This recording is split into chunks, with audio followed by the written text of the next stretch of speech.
सज्जल अली और अहद रजा मीर फिर से एक दूसरे के करीब। सोशल मीडिया पर चहमगोइयां शुरू। सज्जल अली का अपने साबिक शोहर अहद रजा मीर को एक्स पर दोबारा फॉलो करना सोशल मीडिया सारिफिन की नजरों से न बच सका और देखते ही देखते इंटरनेट पर चहमगोइयां, कयास आराइयां और पुरानी यादों का एक सिलसिला शुरू हो गया। सज्जल अली और अहद की जोड़ी ने शोहरत 2017 के सुपरहिट ड्रामे यकीन का सफर से हासिल की, जिसमें दोनों की ऑन स्क्रीन केमिस्ट्री को बेहद सराहा गया।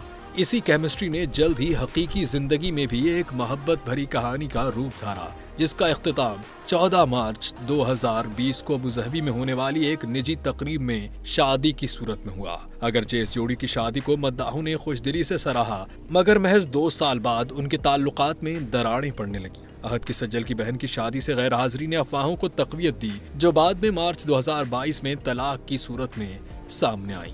ताहम दोनों ने कभी इस हवाले से बाज़ाब्ता बयान जारी नहीं किया। अब सज्जल की जानिब से अहद को एक्स पर फॉलो किए जाने की खबर ने कई मद्दाहों को हैरान कर दिया है।